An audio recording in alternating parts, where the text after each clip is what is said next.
C'est un article qui a été publié en mai 2025 dans le BMC Palliative Care. Donc, l'accompagnement des aidants est l'une des actions du plan national triennal français de 2015-2018 pour le développement des soins palliatifs et l'accompagnement de fin de vie. En effet, cette phase a des conséquences psychologiques et sociales importantes chez les proches qui accompagnent un patient en fin de vie. Tu peux passer le diapo. En effet, ces proches sont en recherche permanente d'un équilibre entre leur rôle social, familial et de soignant. Ils peuvent être confrontés à une souffrance et à une solitude alors qu'ils prennent soin du patient tout en ayant du mal à admettre qu'ils ont également besoin de soins pour eux-mêmes. Après le décès, les proches expriment que les derniers mois de vie du patient ont eu un impact important sur leur quotidien et en particulier les derniers moments de vie. Tu peux passer. Merci. Des études ont montré que l'accompagnement des proches pouvait prévenir des comorbidités psychiatriques après le décès et qu'un accompagnement insuffisant lors de la phase agonique était associé à une augmentation des deuils pathologiques, de l'anxiété et de la dépression. L'accompagnement des proches avant le décès apparaît pour les auteurs constant et complexe. Une communication prenant en compte les dimensions cliniques, pratiques, psychosociales et spirituelles semble indispensable pour préparer les proches au décès. Les recommandations actuelles concernant les soins palliatifs abordent peu les derniers jours de vie et aucune n'est spécifique au soutien des proches pendant la phase agonique. Donc, il y a eu une étude préliminaire qui a été faite, l'étude Propage 1, qui a été menée au sein du CHU de Bordeaux, qui a été publiée en 2020 dans le BMC Palliative Care. Donc, c'était une étude qui était basée sur la méthodologie du focus group et qui a permis de caractériser un éventail de différentes pratiques autour de concernant l'accompagnement des proches d'un patient en phase agonique. Et ces différentes pratiques ont été regroupées en 4 thèmes. Donc, le premier thème, c'était informer, communiquer, expliquer. 2, interagir. 3, mobiliser des compétences en interdisciplinarité. Et 4, soigner et assurer le confort. L'objectif de l'étude Propage 2 était d'établir un consensus national sur les bonnes pratiques d'accompagnement des proches pendant la phase agonique en unité de soins palliatifs. Pour cela, les auteurs ont consulté un panel d'acteurs disposant d'une expertise et ou d'une expérience significative dans ce domaine et ils ont utilisé une méthode de recherche de consensus qui était la méthode Delphi. Donc, concernant la partie population et méthode de l'article, donc ils ont voulu sélectionner 40 unités de soins palliatifs, sélectionnées au hasard parmi les 152 existantes en France. En cas de refus ou de non-réponse d'une unité de soins palliatifs, la sélection aléatoire elle était poursuivie jusqu'à l'obtention de 40 unités de soins palliatifs participantes. Les auteurs ont essayé de prendre en compte la répartition nationale des unités de soins palliatifs en fonction du secteur public, privé à but non lucratif, privé à but lucratif. Et ils ont essayé de ne pas prendre plus de 3 USP dans le même département. Concernant le recrutement des professionnels de santé et des bénévoles, donc chaque responsable d'unité de soins palliatifs était contacté par mail, appel téléphonique ou appel vidéo avec la documentation nécessaire concernant l'étude. Après que le responsable ait accepté de participer, il fallait qu'il obtienne l'accord de son équipe. Puis, il avait à proposer 6 volontaires par unité de soins palliatifs pour participer à l'étude. Et donc, c'était des médecins, infirmiers, aides-soignants, psychologues, assistants sociaux et bénévoles. Il fallait que ces professionnels aient une expérience de plus de 2 ans en unité de soins palliatifs et qui travaillent dans l'unité de soins palliatifs sélectionnée depuis plus d'1 an et qui n'aient pas participé à l'étude Propage 1 ou à la phase test du questionnaire. Concernant le recrutement des proches, ils ont défini les proches comme la personne de confiance ou la personne à prévenir au moment du décès. C'était des proches de patients qui étaient décédés il y a au moins 6 mois dans l'unité de soins palliatifs et qui avaient visité le patient durant ses 3 derniers jours de vie. Il fallait aussi que ces proches-là parlent suffisamment français, qu'ils aient une adresse mail et qu'ils ne soient pas professionnels de santé.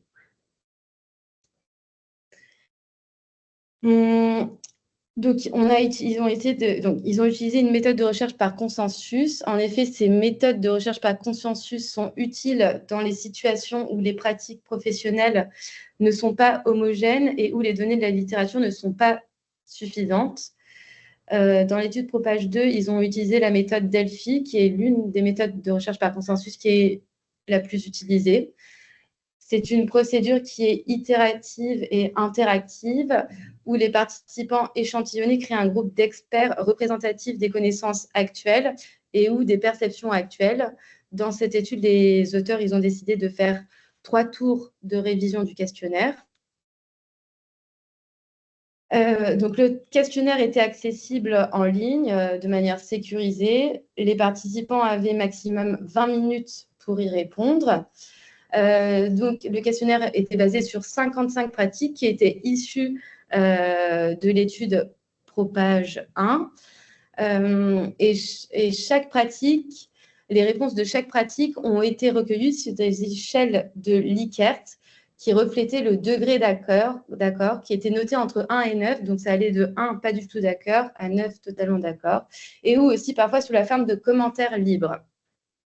Ensuite, ils ont défini le degré d'accord pour chaque pratique. Donc, elle était appropriée avec un accord fort. Si la médiane était égale à 9, avec une distribution des réponses entre 7 et 9. Appropriée avec accord relatif, si la médiane était égale à 9, avec une distribution des réponses entre 5 et 9. Inappropriée avec accord fort, si la médiane était inférieure ou égale à 3,5, avec une distribution des réponses entre 1 et 3. Et ensuite, inapproprié avec accord relatif, et aussi il y avait le statut indécis. Donc, concernant le déroulement des 3 tours Delphi, donc au premier tour, il y avait le premier vote de chaque participant. Au deuxième tour, chaque participant reçoit la médiane du groupe et son propre score, et il pouvait réviser ses propres réponses à la lumière des réponses du groupe. Et enfin, dans le troisième tour, c'était les mêmes modalités, sauf que là, on réévaluait que les pratiques qui n'avaient pas obtenu d'accord fort. Donc, chaque tour a été ouvert respectivement à 5, 4 et 3 mois. Et la procédure totale a duré 14 mois. Donc, concernant les résultats, il y a donc 50 unités de soins palliatifs qui ont été sélectionnées. 30 étaient du secteur public, 6 du privé à but non lucratif, 4 étaient privés à but non lucratif. Et aussi, il faut savoir qu'il y a eu 35 refus du SP et 2 qui n'ont plus répondu après le premier contact. Un département français a été représenté 4 fois, 2 départements ont été représentés 3 fois et 3 ont été représentés 2 fois. Au total, il y a eu 278 participants au premier tour et 219 au dernier tour. Donc, un taux d'attrition de 21%. Donc, concernant les résultats qui avaient été identiques entre les 2 groupes. Donc, les 2 groupes, c'est quoi? Il y a le groupe proche et il y a le groupe professionnels de santé bénévoles. Donc, 35 pratiques sur 55 ont été jugées appropriées avec un accord fort dans les 2 groupes. Donc, les pratiques appropriées avec accord fort, donc c'est celles qui font consensus. Et il y avait 3 pratiques qui ont été jugées inappropriées avec un accord fort. Et donc, c'était le fait de proposer aux proches de participer aux soins ou d'y assister. Et les 2 autres pratiques qui avaient été jugées inappropriées, c'est le fait de proposer à un proche de lui prodiguer des massages ou bien des techniques psychocorporelles type le MDR ou l'hypnose. Après, il y avait des résultats différents entre les 2 groupes. Il y a 11 pratiques qui n'ont obtenu l'accord fort que des professionnels et des bénévoles. Et il y a eu 6 pratiques qui n'ont obtenu l'accord fort que des proches. Et là, je vais développer un peu les résultats par catégorie. Donc, dans la catégorie soins et confort, il y a 4 pratiques sur 16 qui ont obtenu le consensus chez les proches et chez les soignants. Donc, je les ai mises en dessous. Et ces pratiques, en fait, elles visent à préserver l'intimité, le confort et la disponibilité émotionnelle des proches, notamment en tenant compte de leur état au moment de l'accompagnement. Et ensuite, il y a 9 pratiques sur 16 dans cette catégorie qui ont fait consensus chez les soignants et pas chez les proches. Et en fait, tous ces items que je vous ai listés en dessous, ils concernent l'attention ou les préoccupations que les soignants apportent aux proches. Savoir s'ils dorment bien, s'ils veulent un café, s'ils prennent du temps pour eux. Ensuite, dans la catégorie communiquer, informer, expliquer, il y a 15 pratiques sur 20 qui ont fait consensus chez les proches et chez les soignants. Et donc, ces pratiques, elles concernent la délivrance d'informations médicales sur l'état clinique du patient, par exemple, savoir s'il y a des signes de phase agonique, mais aussi sur le fait de vérifier que les proches sont satisfaits de l'information délivrée. Et donc, ça, c'est les autres items. Donc, là, ces items-là, ils parlent également de la disponibilité de l'équipe pour répondre aux questions des proches 24 heures sur 24, notamment si les patients souhaitent aborder les démarches à effectuer après le décès, le souhait ou pas, savoir s'ils souhaitent ou pas être présents au moment du décès, s'ils veulent être informés ou pas par téléphone du décès. Voilà. Il y a, toujours dans cette catégorie, il y a 5 pratiques sur 20 qui ont fait consensus chez les proches, mais pas chez les soignants. Et ces items traitent du fait d'informer, rassurer et créer un lien avec les proches par des explications claires, un contact humain et des échanges qui dépassent le seul cadre médical. Ensuite, dans la troisième catégorie, qui est la catégorie interaction, il y a 9 pratiques sur 11 qui ont fait consensus chez les proches et chez les soignants.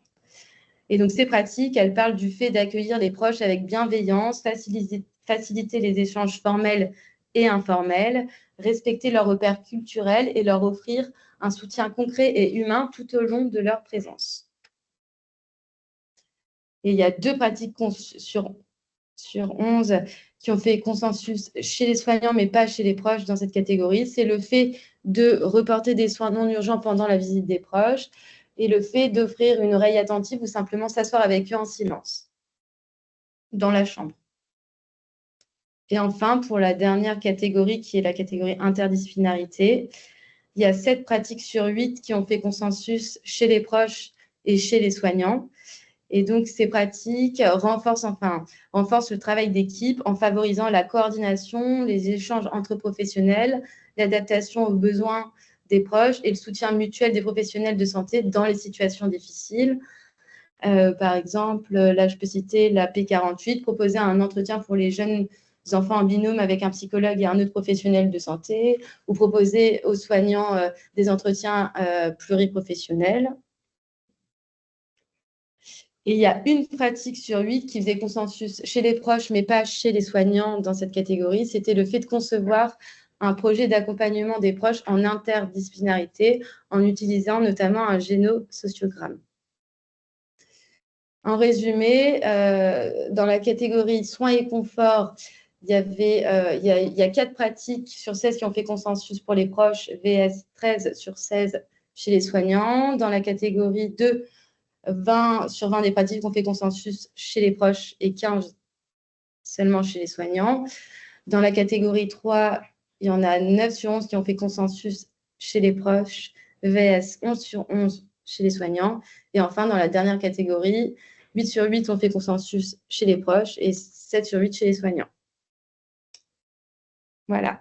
À toi, Kinza. Donc, bonjour à tous, je m'appelle Kenza, je fais aussi partie de la promo de Master de recherche en soins palliatifs avec Julia. Je vous propose de discuter ensemble des résultats de cette étude. Donc, comme vous l'avez compris, cette étude, elle avait pour objectif de dresser non pas des recommandations, mais une liste des bonnes pratiques qui sont faites dans les unités de soins palliatifs en France et qui font consensus. Pour pouvoir en faire des guidelines officiels, il faudrait plutôt faire des études interventionnelles de faisabilité, de transférabilité. Ce n'était pas l'objectif de cette étude. Les auteurs tiennent à rappeler que toutes ces pratiques-là ne doivent pas être utilisées à terme systématique, mais plutôt de ne pas oublier de les adapter au cas par cas, puisque chaque situation est unique et que le contexte peut varier, les situations également. Donc, il est important de pouvoir proposer aux proches, par exemple, s'ils souhaitent ou non participer aux soins, plutôt que de leur proposer systématiquement de le faire en amont. Les forces de cette étude, la première force, c'est qu'elle a été réalisée en 2 temps. Donc, Propage 1, qui a d'abord recueilli les différentes pratiques qui sont faites dans les différentes unités de soins palliatifs, puisqu'il n'y avait pas de recommandations, de guidelines là-dessus auparavant. Donc, c'était une première phase de recueil de ce qui existe. Et puis, Propage 2, qui a repris ces données pour ensuite les rendre examinables par les personnes concernées pour savoir si elles faisaient consensus. Cette étude, elle a une puissance statistique qui est assez satisfaisante puisqu'ils ont pu recueillir quand même 40 USP en France, soit 278 participants, ce qui fait un large échantillon de personnes. Elle a été multicentrique avec une distribution qui est relativement superposable aux références nationales dans ce qui est de la répartition unité publique, unité privée à but lucratif et non lucratif, donc plutôt représentatif. Et puis, elle a quand même la force d'être la première étude de ce type à ce sujet. Quelques limites de cette étude, elle a démarré avant la fin de la période Covid, donc c'était malheureusement dans une période de réorganisation des équipes avec parfois un manque de certains types de personnel dans les équipes de soins palliatifs qui sont habituellement plus variées, plus pluridisciplinaires. Le fait qu'elle a été faite en 3 étapes, en 3 rounds de mise en consensus, fait que malgré les explications, il y a eu un phénomène d'attrition avec des pertes de réponses au questionnaire entre le premier et le dernier round. Et l'étude a la particularité de ne pas avoir recueilli de données démographiques. Alors, ça ne change rien à la puissance de l'étude, mais ça fait que si on voulait transférer ces résultats-là sur un autre cadre d'étude avec des données démographiques, ce ne serait pas possible.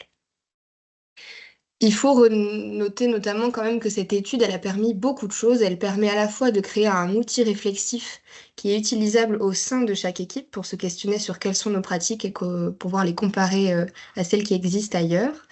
Elle permet aussi de changer les perceptions de la phase agonique en se posant simplement la question de ce qui est fait à ce moment-là. Elle met en lumière quelques pratiques innovantes qui existent ailleurs, mais que si on ne va pas les chercher, on n'est pas au courant. Et elle permet aussi d'avoir une meilleure connaissance des besoins exprimés par les proches. On va en parler un petit peu, mais par exemple, il a été vraiment clair dans les résultats de cette étude que les proches donnent souvent la priorité aux soins du patient lors de la phase agonique et pas à eux-mêmes avec un sentiment d'illégitimité. Et ça, si on ne leur demande pas, on ne peut pas le savoir. Par un meilleur accompagnement des proches, cette étude, elle permet une prévention du deuil pathologique. Évidemment, plus on travaille là-dessus, plus on est efficace dans l'accompagnement des proches. Elle favorise aussi, et ça c'est ce qui réveillera le côté syndicaliste de certains, mais une meilleure qualité de vie au travail, un accueil plus favorable aux nouveaux arrivants et un meilleur encadrement, pourquoi pas même une aide à la création d'un programme de formation, à la fois pour les professionnels de santé et pour les bénévoles. Dans cette étude, on peut relever plusieurs points et en discuter. Les pratiques centrées sur les proches, elles font moins consensus chez les proches que chez les soignants. Par exemple, le fait de reporter les soins non urgents en cas de visite des proches, le fait de s'enquérir de leur sommeil, de proposer un café, eh bien, il a été noté que chez les proches, ça n'est pas la priorité lors de la phase agonique. Pour autant, les études montrent que les proches restent sensibles aux gestes et aux attentions portées par les équipes et les bénévoles. Et en commentaire libre, les proches ont tout de même noté que ce qu'il reste après coup, ce sont les souvenirs et que ce sont ces attentions-là et cette humanité-là des équipes qui est souvent marquante, mais qui pour autant n'est pas un élément attendu de la part des proches au moment de la phase agonique du patient. On peut noter certaines pratiques qui font pas consensus. Julien en a parlé entre professionnels et proches. Par exemple, le fait de proposer aux proches de participer aux soins. Et il a été noté chez les proches que c'est un peu difficile de se positionner dans cette posture de soignant parce qu'il y a une différence entre l'équipe soignante et le proche et que parfois il est difficile de mélanger les deux. Lorsqu'on propose des massages aux proches ou de la relaxation, de l'hypnose, de la MDR, qui est à but justement de mieux vivre la situation, il y a parfois un sentiment de culpabilité et d'occupation de l'équipe soignante, alors que, on l'a dit tout à l'heure, la priorité, elle est au patient, d'après les proches. On peut aussi noter une disparité dans l'attente d'informations techniques, notamment sur la phase agonique. C'est quelque chose qui fait consensus chez les proches. Les proches sont de manière consensuelle en demande d'informations techniques, alors que les professionnels de santé redoutent de majorer l'anxiété en délivrant toutes ces informations qui paraissent un peu barbares. Et du coup, les auteurs soulignent l'importance de toujours s'enquérir en amont des attentes des proches concernant le niveau d'information. Si un proche n'a pas besoin ou n'a pas envie d'information et qu'on lui en donne, oui, ça majeure l'anxiété, mais si au contraire, il est en demande et qu'on lui donne pas, bah, ça majeure aussi l'anxiété. Donc c'est quelque chose qui doit s'adapter au cas par cas. Un autre exemple, c'est la communication tactile, non verbale, le fait de toucher les proches. Pour le coup, les proches, ils sont plutôt favorables, mais les professionnels de santé sont plutôt réticents et peuvent se poser la question souvent d'une pratique intrusive. C'est quelque chose qui est variable, en tout cas en fonction des personnes, et qui est à tendance peu, les professionnels, ils sont peu enclins. Pareil, pour ce qui est de l'annonce du décès, est-ce qu'on le fait par téléphone? Est-ce qu'on le fait en personne? Les proches soulignent beaucoup, notamment dans les commentaires libres, le fait qu'il est nécessaire d'être dans un endroit calme, d'être accompagné, de ne pas être au volant, de ne pas être seul. Et ça, c'est difficile de s'en enquérir en tant que professionnel quand c'est fait par téléphone. Donc, il est important de toujours vérifier le cadre de l'annonce. Et puis, les auteurs soulignent l'intérêt d'une potentielle formation aux annonces de décès qui, malheureusement, n'existe pas vraiment. L'usage du lénosociogramme, on en a parlé. C'est un outil qui sert en fait à comprendre le maillage familial des proches du patient pour un peu mieux les connaître. C'est quelque chose qui n'est pas forcément connu de certains soignants et dont l'utilité peut être du coup questionnée. Est-ce que ça serait pas plutôt intrusif? Est-ce que ce serait pas source de projection de la part du soignant? Il a été relevé du coup que c'est important, ça peut être utile de l'utiliser, mais à condition d'être dans une équipe formée et si le besoin en est ressenti, évidemment. Pour ce qui est de quelque chose qui fait consensus chez tout le monde, c'est la valorisation de l'interdisciplinarité et des échanges, des temps d'échange pluriprofessionnels, entre les équipes, entre les bénévoles et entre les proches. Ça, tout le monde est d'accord sur le fait que plus on discute entre nous et plus on est efficace. Pour conclure, cette étude, elle a pour but et elle a pour vocation d'avoir créé une liste des pratiques qui font consensus au sein des USP en France et qui peuvent permettre de guider les équipes de soins aujourd'hui dans l'accompagnement des proches d'un patient en phase agonique. La plus-value de cette étude, c'est qu'elle est vraiment centrée sur une approche du patient et de ses proches qui s'inscrit dans un modèle partenarial du soin qui est plutôt d'actualité. Et les auteurs tiennent à souligner que il est nécessaire de poursuivre ce travail si on veut en définir des recommandations de bonnes pratiques et que malgré tout, il ne faudra jamais oublier d'adapter chaque prise en charge au cas par cas et c'est ce qui fait toute la richesse de notre métier. Et je vous remercie de nous avoir écoutés.